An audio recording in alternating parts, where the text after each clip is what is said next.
पाठ 6 सर्वनाम प्रोनाउन। मैं यह नहीं खाऊंगा, आप मेरे लिए कुछ और बना दो। रोहन, स्वस्थ रहने के लिए तुम्हें दाल, रोटी, सब्जी आदि सब खाना चाहिए। लेकिन मुझे पिज्जा खाना है। वह कभी कभी खा लिया करो, कल ऑर्डर कर लेंगे। उपर्युक्त बातचीत में कुछ शब्दों का प्रयोग संज्ञा के स्थान पर किया गया है। रोहन के लिए मैं, मेरे, तुम्हें, मुझे। खाने के लिए यह, सब।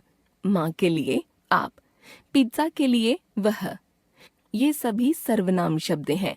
सर्व जमा नाम अर्थात सबके लिए नाम। ये शब्द सभी नामों के लिए प्रयुक्त हो सकते हैं।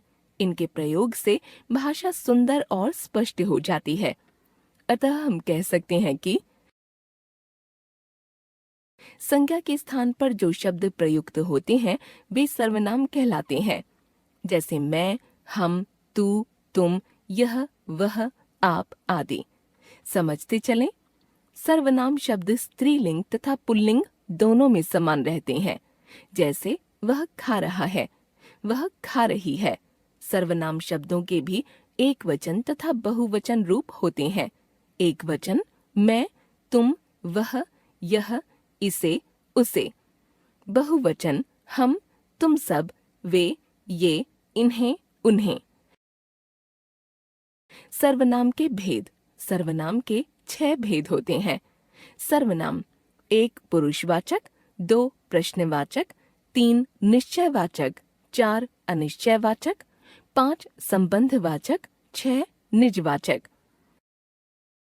पुरुषवाचक सर्वनाम जिन सर्वनाम शब्दों को बोलने वाले, सुनने वाले या अन्य व्यक्ति के लिए प्रयुक्त किया जाता है उन्हें पुरुषवाचक सर्वनाम कहते हैं, जैसे मैं, तुम, वह आदि। वे खेलने आ गए हैं, मैं भी जा रहा हूँ। तुम चलो, मैं नाश्ता खत्म करके आता हूँ।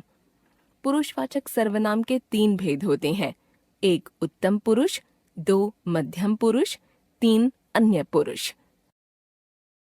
उत्तम पुरुष सर्वनाम बोलने वाला अपने लिए प्रयुक्त करता है, जैसे मैं खा रहा हूँ, हम पढ़ रहे हैं। मध्यम पुरुष सर्वनाम सुनने वाले के लिए प्रयुक्त किए जाते हैं, जैसे तुम नेकदिल इंसान हो, आपका पर्स गिर गया है। अन्य पुरुष सर्वनाम अन्य सभी के लिए वक्ता या श्रोता द्वारा प्रयुक्त किए जाते हैं, जैसे वे मुझे मारेंगे, उसका बैग स्कूल में रह गया है। प्रश्नवाचक सर्वनाम जिन सर्वनाम शब्दों को प्रश्न करने के लिए प्रयुक्त किया जाता है उन्हें प्रश्नवाचक सर्वनाम कहते हैं, जैसे कौन, क्या, किसे, कहाँ, किसका, किन्हें आदि। तुम कहाँ जा रहे हो? वहाँ कौन रो रहा है? निश्चयवाचक सर्वनाम जिन शब्दों से किसी निश्चित व्यक्ति, वस्तु या स्थान के बारे में बोध होता है उन्हें निश्चयवाचक सर्वनाम कहते हैं, जैसे यह, वह, यही, वही, इसी, उसी आदि। यह मेरा विद्यालय है, वह मेरा भाई है। अनिश्चयवाचक सर्वनाम जिन सर्वनाम शब्दों से किसी निश्चित व्यक्ति, वस्तु या स्थान के बारे में बोध नहीं होता उन्हें अनिश्चयवाचक सर्वनाम कहते हैं, जैसे कुछ, कोई, किसी, किन्हीं आदि। बाहर कोई आया है, किसी ने गाना गाया। संबंधवाचक सर्वनाम जिन सर्वनाम शब्दों का वाक्य के दूसरे सर्वनाम शब्दों से संबंध प्रकट होता है उन्हें संबंधवाचक सर्वनाम कहते हैं, जैसे जो, वह, जिसने, उसने, जहाँ, वहाँ आदि। जो जीता है वह मेरा मित्र है, जिसने परिश्रम किया उसने फल पाया।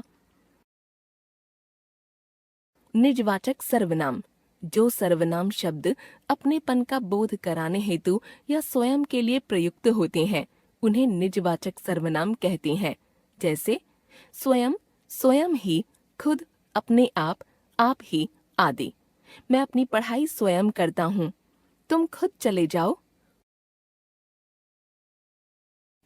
हम जान गए। सर्वनाम संज्ञा के स्थान पर प्रयुक्त होने वाले शब्द सर्वनाम। सर्वनाम के 6 भेद पुरुषवाचक, प्रश्नवाचक, निश्चयवाचक, अनिश्चयवाचक, संबंधवाचक निजवाचक।